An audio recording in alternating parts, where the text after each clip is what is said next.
देखिए, मैं तो यही कहूँगा कि इस बार जो व्यक्ति सोच के आ रहा है कि वहाँ व्यवस्था होगी, वो व्यक्ति जब आ रहा है संगम नगरी में पहुँच रहा है, तो उस व्यवस्था को जो सोच के आया था, उससे 1000 गुना अधिक जो है अर्थात अकल्पनीय व्यवस्था मिल रही है, जिससे व्यक्ति सिर्फ़ यही कह रहा है कि राज हो तो योगी राज जैसा। जब समाजवादी सरकार के रिश्तेदारों और उनके जितने भी प्रिय हैं, जो भी मुस्लिम हैं, उनके खास लोग यहाँ प्रवेश नहीं कर पाए, तो समाजवादियों ने महाकुंभ को खंडित करने के लिए और एक कलंक लगाने के लिए कार सेवकों के हत्यारों की मूर्ति लगाई, एक योजनाबद्ध तरीके से, मैं यही कहूँगा। देखिए, आप ये समझिए, जो समाजवादी सरकार ने 2012 में कुंभ कराया था, उसमें आजम खां को इसकी जिम्मेदारी दी और वो कुंभ सिर्फ हिंदुओं की हत्या के लिए करवाया गया था। नमस्कार, मेरा नाम संजय पांडे है और इस वक्त हमारी मौजूदगी प्रयागराज कुंभ में है। हम तमाम दिव्य संतों को आपको दर्शन करा रहे हैं, तमाम लोगों से मिलवा रहे हैं, तमाम तरीके के नज़ारे यहाँ महाकुंभ में जिस प्रकार को देखने को मिला है उसको दिखा रहे हैं। इसी कड़ी में हमारे साथ एक और संत महात्मा जी जुड़े हैं, उनसे भी हम बातचीत करेंगे और जानने की कोशिश करेंगे कि इस बार का कुंभ कितना दिव्य और भव्य है। तो आइए महाराज जी का रुख करते हैं, उनसे बातचीत का दौर शुरू करते हैं। महाराज जी, सबसे पहले अपना परिचय दे दीजिए। जी, जय श्री राम। मैं महंत बजरंग मुनि उदासीन, बड़ी संगत खैराबाद सीतापुर से। जी महाराज जी, इस बार के कुंभ कितना अलौकिक है, कितना दिव्य और कितना भव्य है, उसके बारे में थोड़ा सा बताइए। देखिए, मैं तो यही कहूँगा कि इस बार जो व्यक्ति सोच के आ रहा है कि वहाँ व्यवस्था होगी, वो व्यक्ति जब आ रहा है संगम नगरी में पहुँच रहा है, तो उस व्यवस्था को जो सोच के आया था, उससे 1000 गुना अधिक जो है अर्थात अकल्पनीय व्यवस्था मिल रही है, जिससे व्यक्ति सिर्फ यही कह रहा है कि राज हो तो योगी राज जैसा। अच्छा, एक और चीज़ देखा गया कि बगल में ही, यहाँ से थोड़े से बगल में मुलायम सिंह की प्रतिमा लगा दी गई। बहुत सारे कंट्रोवर्सी उस पर खड़े हुए। मुलायम सिंह को कुछ लोगों ने कहा भारतीय जनता पार्टी के कार्यकर्ताओं के ऊपर गोली चलवा दिए थे। इनकी आस्था की नगरी प्रयागराज में मूर्ति लगवाने का क्या मतलब है? इनकी ऐसी तस्वीर है तो लगवा दी जाए कि हाथ में बंदूक लेकर खड़े हों, उसको लेकर आपका क्या कहना है? देखिए, जब समाजवादी सरकार के रिश्तेदारों और उनके जितने भी प्रिय हैं, जो भी मुस्लिम हैं, उनके खास लोग यहाँ प्रवेश नहीं कर पाए, तो समाजवादियों ने महाकुंभ को खंडित करने के लिए और एक कलंक लगाने के लिए कार सेवकों के हत्यारों की मूर्ति लगाई, एक योजनाबद्ध तरीके से, मैं यही कहूँगा। अच्छा, आप लगातार हम लोग देख रहे हैं कि बहुत सारे श्रद्धालु आ रहे हैं, बड़ा दिव्य और भव्य माहौल है, नज़ारा बहुत शानदार है यहाँ का। लेकिन जो कांग्रेस समाजवादी पार्टी के नेता अखिलेश यादव, मुखिया हैं, पूर्व मुख्यमंत्री भी रहे हैं, वो लगातार तमाम कमियां खोजते रहे और उसके बाद में तो आप बताइए कि आप तो लगातार कुंभ में आते हैं, आपका कुंभ अच्छा है या फिर अखिलेश यादव का जब 2012 और 13-14 में उनका कुंभ हुआ था? देखिए, आप ये समझिए, जो समाजवादी सरकार ने 2012 में कुंभ कराया था, उसमें आजम खां को इसकी जिम्मेदारी दी और वो कुंभ सिर्फ हिंदुओं की हत्या के लिए करवाया गया था और महाकुंभ को समाप्त एवं खंडित करने के लिए करवाया गया था। मैं यही कहूँगा कि ये जो महाकुंभ महाराज जी के संरक्षण में हो रहा है, ऐसा महाकुंभ की किसी हिंदू ने भी कल्पना नहीं की होगी कि ऐसा महाकुंभ और ऐसी व्यवस्था मिलेगी। तो क्या षड्यंत्र के तहत आजम खान को यहाँ का मेला अधिकारी बनाया गया था?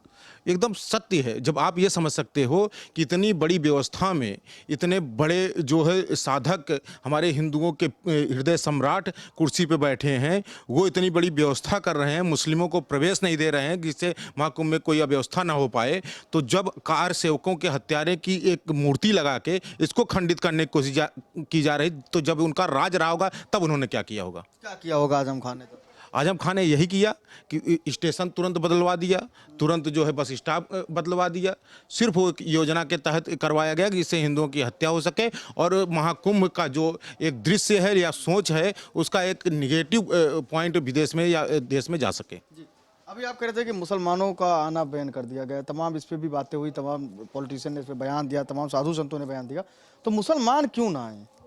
लोकतांत्रिक देश है भारत और यहाँ पे सबको सुनिश्चित है कि कहीं भी आप आ सकते हैं, सबको अधिकार है, तो मेले में क्यों ना आए? आपको क्या लगता है कि मेले में आने से क्या दिक्कत है? देखिए, मेले, ये एक महाकुंभ जो होता है संतों के लिए और हिंदुओं के लिए आस्था का प्रतीक है। यहाँ कोई थूक जिहाद, मूत्र जिहाद या अन्य जिहाद नहीं चाहिए और किसी राक्षस को देवों के कार्यक्रम में आने का कोई हक ही नहीं है। किस तरीके के राक्षस हैं?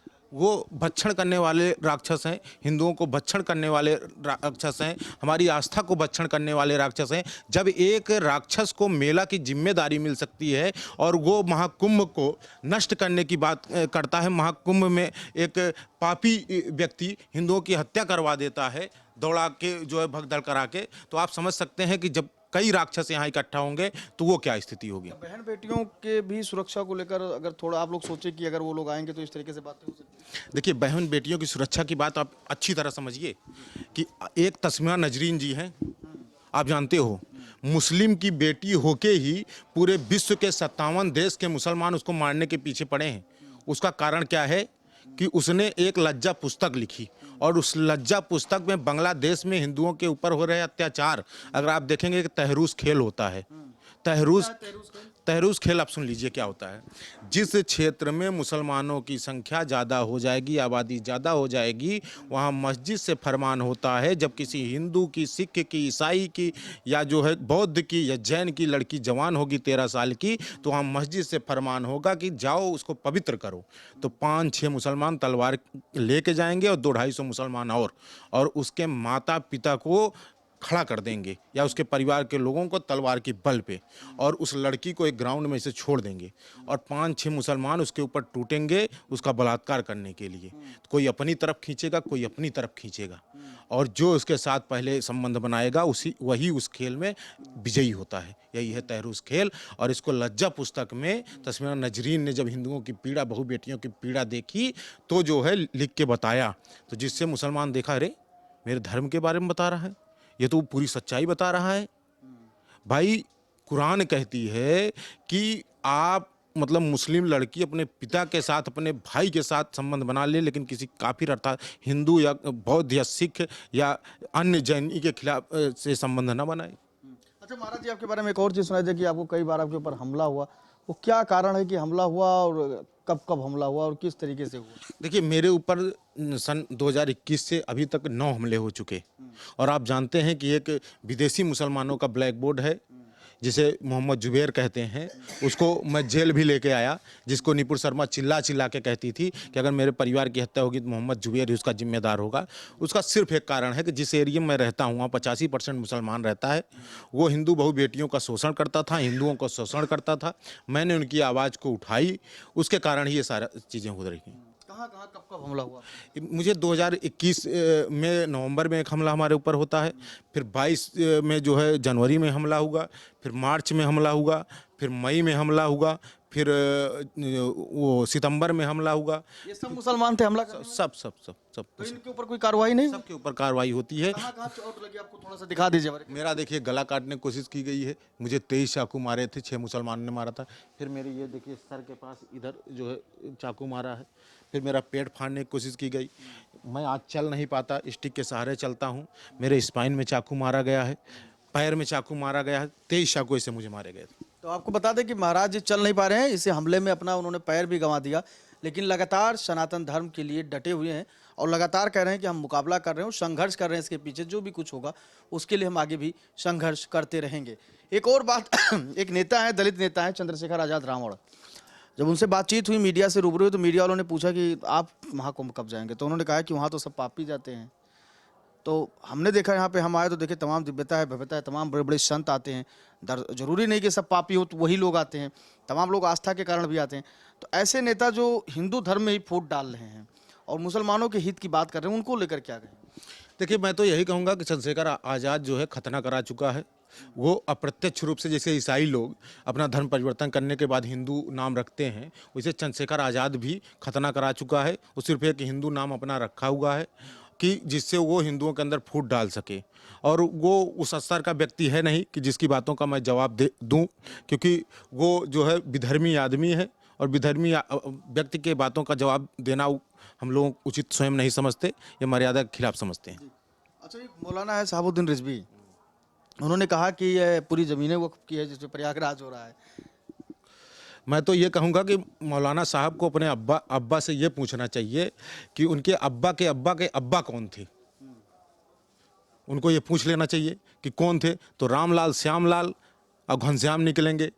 और जब मक्का ही हिंदुओं का मक्केश्वर है, जिसको सबसे बड़ा अपना तीर्थ समझते हैं, तो वो अपना सोचे कि ये वक्फ की ज़मीन है कि कहाँ की ज़मीन है। जी। अच्छा, एक और सवाल हम लेंगे आपसे कि सबसे अच्छा मुख्यमंत्री अब तक का कौन आपकी नज़र में? योगी आदित्यनाथ। वजह? सिर्फ सुशासन को इन्होंने स्थापित किया और हिंदुओं के अंदर जो अस्तित्व के लेकर लड़ाई हो रही थी, आज पूरे विश्व का हिंदू ये अपने आप में देख रहा है कि अगर योगी आदित्यनाथ जी प्रधानमंत्री हो जाएंगे, क्योंकि मुख्यमंत्री बन के ऐसा काम कर रहे हैं, तो ये समझ लीजिए संपूर्ण विश्व का हिंदू सुरक्षित हो जाएगा। अमित शाह और योगी में कौन अच्छा है आपको लगता है? योगी जी। अमित शाह क्यों नहीं? नहीं, अमित शाह अपने स्तर पर ठीक होंगे, लेकिन हम लोगों की पहली पसंद योगी जी। योगी जी प्रधानमंत्री बनते हुए देखना चाहते हैं, क्योंकि बड़ी बातें होती है कि अमित शाह भी बन सकते हैं प्रधानमंत्री। नहीं, तो हम लोगों के लिए योगी जी ही, और ख़ास तौर पे हिंदुओं के लिए योगी जी ही। अखिलेश यादव बार बार कहते हैं कि उत्तर प्रदेश भ्रष्टाचार में डूबता जा रहा है, एक तरफ बेरोजगारी है, कोई काम नहीं है, योगी जी के ऊपर हमला बोलते हैं। तो ये अखिलेश जी क्यों नहीं पसंद है आपको? अखिलेश जी कहते हैं मैंने बहुत काम किया, काम बोलता है, उनका नारा भी था 2017 के चुनाव में। काम ऐसा बोलता है उनका कि जब हिंदू बहू बेटी मार्केट में जाती थी तो उसके साथ छेड़खानी हो जाती थी, जब हिंदू निकलता था उसके साथ मारपीट होती थी, दिन दिन में ही हिंदुओं की ज़मीन सिर्फ एक बोर्ड लग जाता था, वक्फ के नाम से कब्जा हो जाती थी। यहीं इसी धरती पे कितने माफिया रहे जो हिंदुओं की खुलेआम हत्या कर देते थे, अधिकारियों की हत्या कर देते थे। यही उनका काम बोल रहा था, उनका काम नहीं अपराध बोल रहा था। अपराध बोल रहा जी। था। अच्छा, एक सवाल, लास्ट सवाल हम लेना चाहते हैं आपसे, सनातनियों को क्या संदेश देंगे, हिंदू धर्म के बहन बेटियों को क्या संदेश देंगे? मैं यही संदेश दूंगा, सभी संगम नगरी में आइए और डुबकी लगाइए, और डुबकी लगाते हुए माँ गंगा से, माँ यमुना से, माँ सरस्वती से ये मांग कीजिए कि योगी जी प्रधानमंत्री हों, जिससे हमारा राष्ट्र हिंदू राष्ट्र बन सके और हम लोग सुरक्षित हो सकें। तो आपसे महाराज जी, जिन्होंने अपनी बात बेबाकी से रखी, कई सारे मुद्दे पे हमने चर्चा की, उनसे बातचीत की और जानने की कोशिश की कि इस बात का प्रयागराज कितना दिव्य भव्य और नव्य है। आपने बेबाकी से अपनी राय रखी, हमने कई सारे प्रश्न पूछे, चाहे वो मुस्लिम समाज को लेकर हो या कुंभ को लेकर हो या फिर राजनीति से जुड़ा कोई भी मुद्दा हो। महाराज जी ने बेबाकी से अपनी राय रखी। कैमरा पर्सन जितेंद्र के साथ मैं संजय पांडे, फिल्मी टिक्स, प्रयागराज महाकुंभ।